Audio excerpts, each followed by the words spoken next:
정신과 의사와 경영학 박사 그리고 CEO로서 30년 동안의 임상 경험과 10년 동안의 경영 경험을 총정리한 인간관계학 후박사의 마음건강 강연 시리즈가 여러분께 오디오북으로 다시 돌아왔습니다.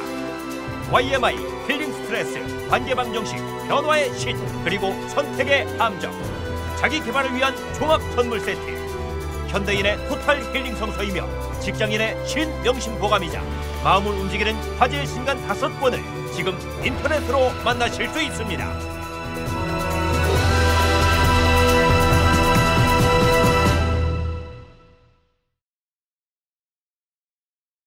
변화의 신 12. NLP. 정신과 의사 이후경입니다. 오늘은 변화의 신의 12번째 강의로 NLP에 대해서 같이 알아보겠습니다. 뱀을 무서워하는 한 어린아이가 있었습니다. 어느 날 그 집을 방문한 부모 친구가 아이에게 이런 말을 했어요. 아기 뱀이 너를 보고 얼마나 놀랬을까? 그 이후 아이의 뱀 공포증이 정말 감쪽같이 사라졌습니다. 그날부터 아이는 무서운 뱀을 자신보다 체격이 작은 귀여운 아기 뱀으로 바라본 겁니다. 저희 부모님은 지금 문산 시골에서 지내십니다. 집에는 큰 개 2마리가 있는데요. 저희 아이를 데리고 방문하면 개가 정말 무섭게 짖습니다. 그러면 어머니는 항상 아이에게 이런 말을 하죠. 개가 너를 너무 무서워하나 보다. 그 순간 개 공포증이 순식간에 사라집니다. 무서운 개가 가엾은 개로 보인 것이죠. 무서운 뱀이 귀여운 뱀으로 무서운 개가 가엾은 개로 변화한 것은 기적이 일어난 것이 아닙니다. 순간 내가 보는 관점을 바꾸어 뱀이 귀여운 모습으로 변하고 개 짖는 소리가 정겹게 들린 것이죠. 소위 리프레이밍, 프레임을 바꾼다는 컨셉입니다. 그림은 그대로 두고 액자의 틀만 바꾸는 겁니다. 그러면 그림이 다르게 보입니다. 영상은 그대로 두고 음성과 음향을 편집하는 거예요. 그럼 도깨비가 나오는 무서운 장면도 우스꽝스러운 장면으로 바뀝니다. 성경에 예수님께서 수제자 베드로를 꾸짖는 장면이 나옵니다. 사탄아 물러가라. 너는 하나님의 일은 생각하지 않고 사람의 일만을 생각하는구나. 성경에 예수님께서 병을 고치는 장면이 나오는데요. 더러운 귀신아 그 사람에게서 나오라. 예수님께서는 사람의 마음에 있는 나쁜 생각과 나쁜 병을 사탄과 귀신으로 지칭하고 단지 말 한마디로 몰아낸 겁니다. 평상시 무심결에 내뱉는 말은 엄청난 위력을 발휘합니다. 말이 입 안에 있으면 내가 말을 다스리고 말이 입 밖에 있으면 그 말이 나를 다스린다라는 유대 속담이 있습니다. 말 한마디에 천냥빚을 갚는다라는 한국 속담도 있고요. 말은 정말로 원자폭탄이나 수소폭탄과 같은 위력을 발휘한다고 할 수 있습니다. 자, 이 모두는 NLP를 이해할 수 있는 간단한 예입니다. 그러면 NLP란 무엇입니까? 한마디로 요약하면 NLP는 말과 오감을 통해서 마음을 변화시키는 혁신적인 변화 심리학입니다. 말을 통해서 마음을 변화시키는 심리 전략, 오감을 바꾸어서 마음을 변화시키는 심리 기법입니다. 성공과 행복을 가져다주는 심리 이론입니다. NLP는 신경 언어 프로그래밍이라는 뉴로 링귀스틱 프로그래밍의 약자입니다. N은 신경을 뜻합니다. 신경계는 중추신경, 자율신경, 말초신경으로 나뉩니다. 신경은 오감으로 대표되죠. 시각, 청각, 미각, 후각, 촉각입니다. 인간의 모든 경험은 오감을 통해 이루어집니다. L은 언어를 뜻합니다. 인간의 모든 경험은 언어를 통해 기호화됩니다. 우리는 언어를 통해 커뮤니케이션 하죠. 언어에는 말의 내용과 음성과 바디랭귀지를 포함합니다. 그런데 커뮤니케이션에서 인상 깊게 받아들이는 말의 비율은 7%밖에 안 됩니다. 그리고 음성이 38%, 바디랭귀지가 55%입니다. 커뮤니케이션에서는 바디랭귀지가 대단히 중요한데요. 어린아기는 울음과 표정만으로 충분히 의사소통을 합니다. 그리고 외국 여행을 할 때 그 나라의 말을 몰라도 손짓, 몸짓으로 어느 정도 의사소통이 가능하죠. P는 프로그래밍을 뜻합니다. 프로그래밍은 컴퓨터 용어입니다. 컴퓨터는 윈도우와 같은 프로그램을 통해 작동합니다. 인간의 마음은 신경과 언어를 통해 프로그래밍돼 있죠. 인간은 말로 설명된 세상을 오감을 통해 경험합니다. 마음은 말과 오감을 통해 재프로그래밍 할 수 있습니다. 마음은 신경과 언어를 통해 재프로그래밍 할 수 있습니다. NLP는 우리 일상생활과 밀접한 관련이 있습니다. 오늘날 심리치료, 상담, 교육, 경영, 서비스, 건강, 스포츠와 예술, 종교, 영성 등 다양한 분야에 적용되고 있습니다. NLP는 인본주의 심리학에 기초를 두고 있고요. NLP는 인간의 무한 잠재 가능성에 초점을 두고 있습니다. NLP는 현대 긍정 심리학의 원천이 되고 있습니다.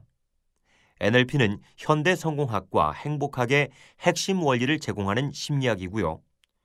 오늘날 NLP는 심리치료, 상담, 교육, 경영, 서비스, 건강, 스포츠, 예술, 종교, 영성 등 다양한 분야에 적용되고 있습니다. 자, 그럼 지금부터 NLP의 특징을 간단히 살펴보겠습니다. 크게 5가지 DEPTS, DEPS, 즉 디지털, 엑설런트, 프래그매틱, 타이밍, 시스템으로 요약됩니다. 디지털 심리학, 탁월함의 심리학, 유용함의 심리학, 그리고 타이밍의 심리학, 시스템의 심리학입니다.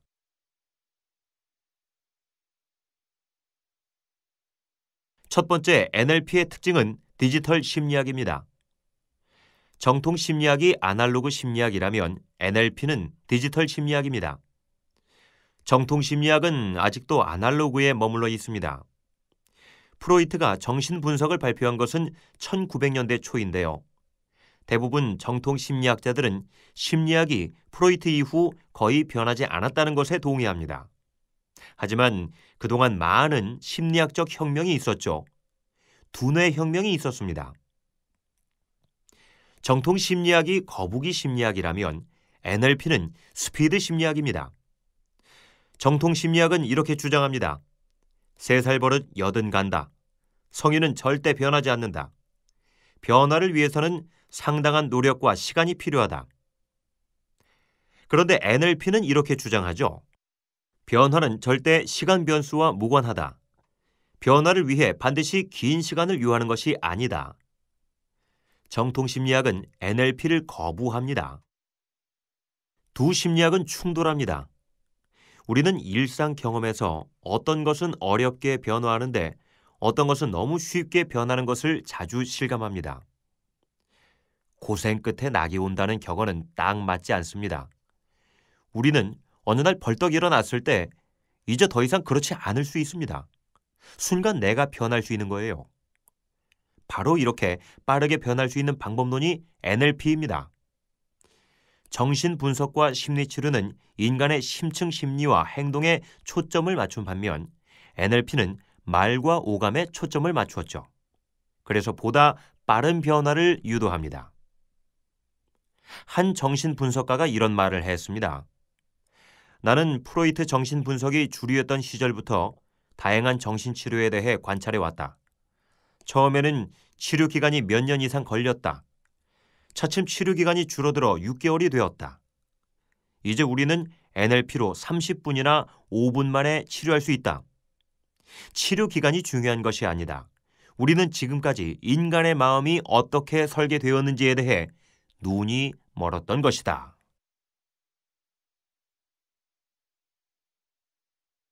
다음 두 번째 NLP의 탁월함의 심리학입니다. NLP는 인간의 탁월함에 대한 연구입니다. 성공 경험, 최상 경험, 절정 경험을 할 수 있도록 하는 심리학이죠. 최고 능력을 발휘하도록 하는 심리학입니다. NLP는 자기 변화와 자기 혁신을 실현하는 강력한 도구입니다. 모든 탁월함은 관찰과 모방을 통해 이루어집니다. 탁월한 사람의 행동을 관찰하는 겁니다. 그리고 그대로 모방하는 거예요. 모방과 벤치마킹은 현대사회의 화두입니다. 누군가 해냈다면 나도 반드시 해낼 수 있습니다. NLP는 짧은 역사를 가지고 있습니다. NLP는 파트너십을 통해 탄생했죠. 공동 창립자 리차드 밴들러는 컴퓨터를 공부하는 학생이었습니다. 그는 당시 유행하는 혁신적인 심리치료에 매료되어 심리학으로 전향했죠. 공동 창립자 존 그린더는 언어학 박사입니다. 그는 미군 특수부대 정보부에서 근무할 때 언어를 빨리 습득하고 문화에 빨리 적응하는 능력을 단련했습니다. 이러한 배경에서 밴들러와 그린더는 생각과 행동 뒤에 숨겨진 문법을 발견하는 일에 또 마음의 공식을 발견하는 일에 뛰어든 것인데요.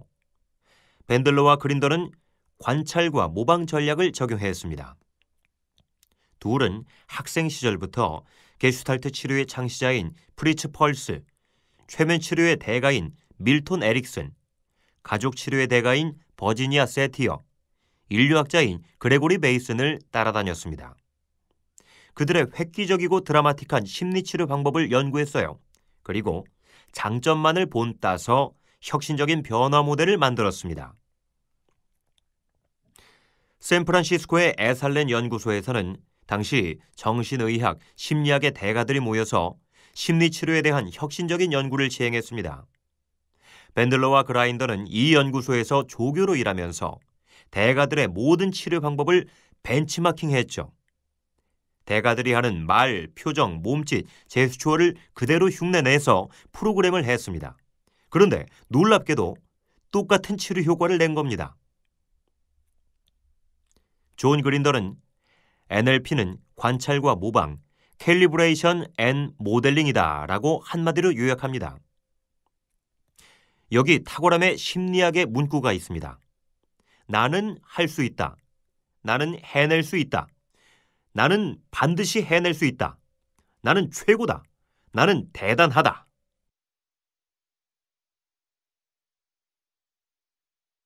다음 세 번째, NLP의 특징은 유용함의 심리학입니다. 노자는 도덕경에서 쓸모 없음에 쓸모 있음에 대해 논했습니다. 그런데 NLP는 쓸모 있음에 대해서도 논합니다. 인간에게 유용한 모든 심리학 이론을 받아들입니다. 인간에게 유용한 모든 심리치료 기법을 받아들이고요. 인간에게 유용한 모든 철학을 받아들입니다. NLP는 유용함의 철학입니다. NLP의 출발은 아주 단순합니다. 내가 진짜 원하는 것은 무엇인가? 무엇이 나의 목표를 방해하는가? 나의 목표가 상대방에게 해를 끼치는 것은 아닌가? 성공이란 내가 진짜로 원하는 것을 하는 겁니다. 행복이란 내가 진짜 원하는 것을 가지는 것이고요. 성공과 행복이란 삶의 조화와 균형을 이루는 겁니다. NLP는 모두에게 유익을 주는 심리학입니다. NLP에는 많은 유용한 전제들과 기법들이 있는데요. NLP의 대표적인 전제들을 나열하면 다음과 같습니다. 지도는 실제 영토와 다르다. 경험은 일정한 구조를 가지고 있다. 누군가 할 수 있다면 나도 할 수 있다. 세계는 하나의 거대한 시스템이다. 마음과 몸은 같은 시스템의 일부이다. 사람들은 이미 필요한 모든 자원을 가지고 있다. 사람은 완벽하게 기능한다. 우리는 의사소통하지 않을 수 없다. 의사소통의 의미는 다른 사람들의 반응을 통해 알 수 있다. 모든 행동의 기저에는 긍정적인 의도가 있다. 사람들은 언제나 주어진 상황에서 최선의 선택을 한다. 선택은 안 하는 것보다 하는 것이 좋다. 경험에는 실패란 없고 배움만이 있을 뿐이다. 의식이 생리를 지배한다. NLP의 전제들은 반드시 옳은 것이 아닙니다. NLP는 진리를 추구하지 않습니다. 유용함을 추구하죠. NLP는 인간을 바라보는 새로운 방식입니다. 새로운 전제를 가지고 출발해서 새로운 가능성을 창조합니다. NLP의 대표적인 기법들은 다음과 같습니다. NLP는 사람마다 다르게 발달된 표상 시스템을 중요시하는데요. 어떤 사람은 시각이 발달돼 있고 다른 사람은 청각이 또는 체각이 발달돼 있습니다. 사람들은 과거를 회상하거나 미래를 구상할 때 시각, 청각, 체각을 다른 방식으로 사용합니다. NLP에서 캘리브레이션과 하위 양식은 매우 중요합니다. 존 그린더는 코칭 코스의 4분의 1을 캘리브레이션과 하위 양식 트레이닝에 배분하는데요. 캘리브레이션은 상대방의 바디랭귀지를 통해 심리 상태를 파악하는 겁니다. 시선, 표정, 몸짓, 호흡의 변화를 세밀히 관찰합니다. 하위 양식은 오감의 세부 내용을 활성화시키는 것입니다. 영상을 편집하는 것과 같은데요. 경험의 내용과 과정을 편집하는 겁니다. 영상을 밝고 어둡게, 크고 작게, 가깝고 멀게 조작합니다. 컬러와 흑백, 정지 화면과 동영상, 평면과 입체로 조작하고요. 경험의 하위 양식을 변화시키면 완전히 다른 게 되는데요. 작은 성공도 대단한 성공으로 탈바꿈하고 무시무시한 장면도 우스꽝스러운 장면으로 탈바꿈합니다. 연합, 어소시에이트와 분리, 디소시에이트는 매우 유용한 기법입니다. 보통 공포증은 과거의 충격에 연합하는 데서 오고요. 상사병은 과거에 좋았던 추억을 분리함으로써 생깁니다. 공포증은 과거의 경험을 분리함으로써 벗어날 수 있고 상사병은 과거의 경험에 연합함으로써 벗어날 수 있습니다. 애인과 가까워지기를 원하면 과거에 좋았던 경험에 연합해야 하고 애인과 헤어지기를 원하면 과거에 나빴던 경험에 연합해야 합니다. 앵커링은 과거의 성공 경험에 연합해서 몸 한 부위에 닻을 내리는 기법이고요. 엑설런트 서클은 과거의 최상 경험에 연합해서 그 경험을 원 안에 심는 기법입니다. 앵커링과 엑설런트 서클은 어려운 상황이나 최악의 환경에서 성공 경험과 최상 경험을 불러옴으로써 자신감을 회복시키는 기법입니다. 현재의 성취와 미래의 성공을 위해 대단한 파워를 제공하죠. 최고의 앵커링과 엑설런트 서클의 상태는 종교적인 체험일 수 있는데요. 성령 체험, 깨달음의 경지, 열반, 해탈의 경지라고 할 수 있습니다. NLP에서 레포는 매우 중요합니다. 상대방을 떠올릴 때 포근한 상태로 일치되는 것은 긍정적인 레포이고요. 반대로 불편한 상태로 일치되는 것은 부정적인 레포입니다. 성공적인 커뮤니케이션은 긍정적인 레포를 통해 이루어집니다. 페이싱을 통해 상대방의 호흡과 목소리에 맞추고요. 미러링을 통해 상대의 표정과 몸짓에 맞춥니다. 백트래킹을 통해 상대의 언어에 맞추고요. 매칭을 통해 상대의 감정 상태에 접근합니다. 성공적인 대화의 법칙은 이렇습니다. 70% 경청하고 20%는 질문하고 10%는 끄덕여준다. 스티븐 코비의 경청하고 이해하라라는 법칙을 떠오르게 합니다. NLP의 꽃에 해당하는 기법은 타임라인, 인티그레이션, 포지션 체인지 3가지입니다. 타임라인은 시간선 치료로서 성공적인 비전과 목표 설정을 이루는데 대단히 강력합니다. 과거, 현재, 미래의 시간선상에서 과거의 성공 경험을 바탕으로 미래의 비전과 목표를 완성하는 기법입니다. 현재의 현상에 대한 과거의 원인을 찾고 자신의 자원을 찾아 미래의 바람직한 상태로 바꾸는 데도 매우 유용하죠. 인티그레이션은 갈등의 통합이라 불립니다. 나쁜 습관을 바람직한 행동으로 고치는 데 활용되는 기법입니다. 포지션 체인지는 입장 교대를 통해 상대를 이해하는 유용한 기법입니다. 내 입장, 상대방 입장, 제3자 입장, 현자의 입장 등이 있습니다. NLP에서 모델링을 통해 탁월함에 도달한다면 포지션 체인지를 통해 지혜에 도달할 수 있습니다.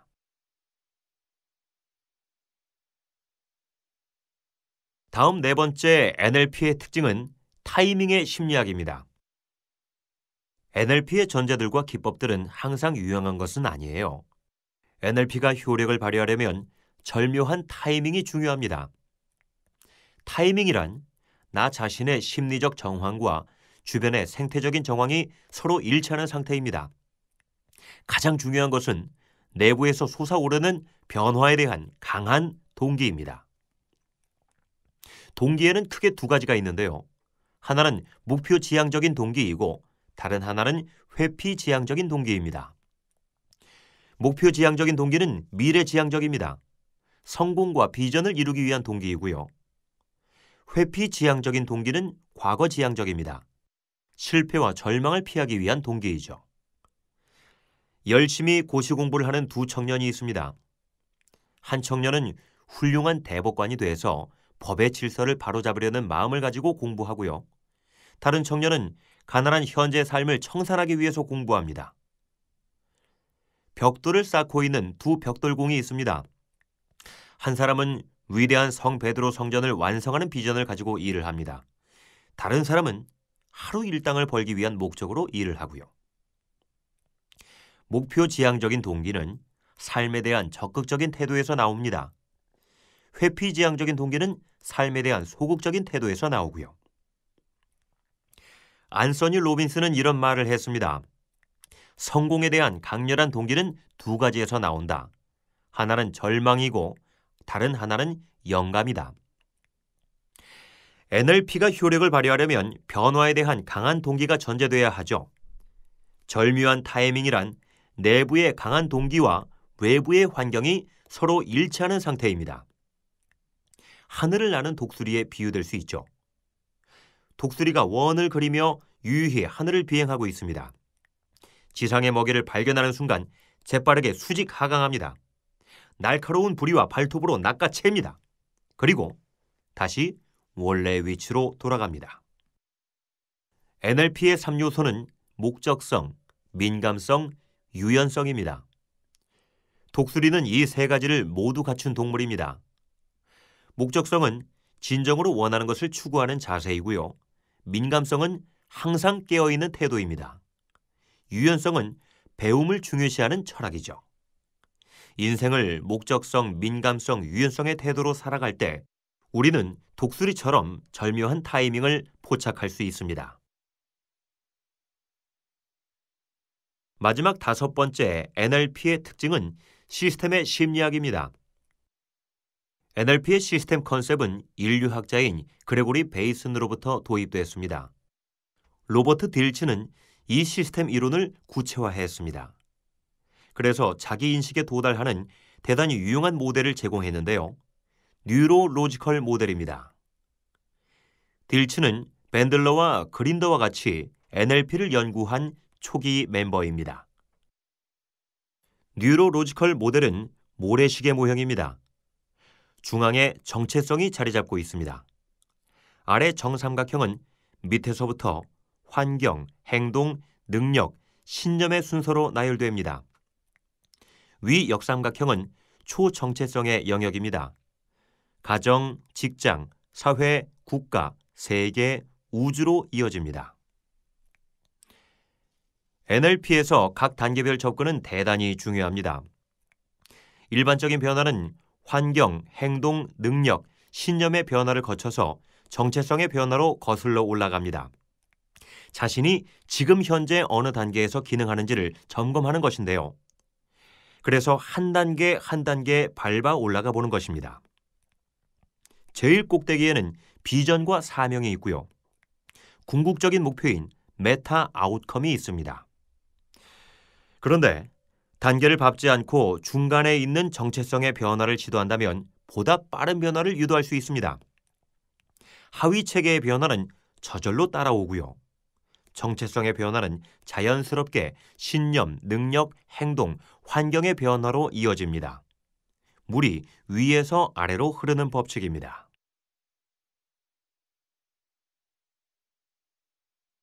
자, 이제 결론입니다. 옛날 어느 나라에 두 명의 사형수가 있었습니다. 둘 다 왕을 위해 충성했지만 모함에 걸려 죽게 되었는데요. 왕은 옛 친구였던 사형수들에게 살 수 있는 기회를 주기 위해서 한쪽 벼랑에서 다른 쪽 벼랑까지 외주를 타고 가는 방법을 제안했습니다. 자칫 균형을 잃으면 낭떠러지에 떨어져 죽게 되죠. 한 사형수는 살기 위해서 열심히 외줄 타는 연습을 했습니다. 그런데 어려운 기술을 익히기에는 하루가 너무 짧았습니다. 다른 사형수는 아무 연습도 하지 않았습니다. 하루 종일 편히 쉬고 푹 자고 일어나 아침에는 차 한 잔을 마셨습니다. 드디어 사형 집행일이 됐습니다. 다른 사형수가 먼저 외주를 탔습니다. 바람이 센 가운데도 그는 아무런 동의 없이 건너편 벼랑에 도달했습니다. 열심히 연습했던 사형수가 큰 소리로 물었습니다. 도대체 당신에게 어떤 일이 일어났는가? 건너편에 도달한 사형수가 대답했습니다. 나는 단지 평소 하던 대로 했을 뿐이다. NLP는 변화를 추구하는 심리학입니다. 바람직하지 못한 상태에서 바람직한 상태로 향하는 심리학입니다. 교육학자 하워드 핸드릭스는 변화의 4단계를 아주 스마트하게 정리했는데요. 변화는 무의식적 무능력, 의식적 무능력, 의식적 능력, 무의식적 능력 단계로 발전됩니다. 평소 하던 대로 줄타기에 성공한 사형수는 무의식적인 능력의 단계에 도달한 사람입니다. 변화를 위해서는 강한 동기도 중요하지만 반복적인 연습과 노력을 무시할 수 없습니다. 호기심, 용기, 끈기, 겸손 등의 미덕을 발휘해야 하고요. 자, 이제 한 NLP 트레이너의 말을 통해서 끝을 맺으려고 합니다. 처음에는 NLP가 멀리서 반짝이는 별처럼 보였다. 그리고 다음에 심오한 마술처럼 느껴졌다. 이제 NLP는 나의 일상에서 충실한 친구가 되었다. NLP 없이 살아간다는 것은 상상이 안 된다. 여러분, NLP의 세계로 들어와 보지 않으시렵니까?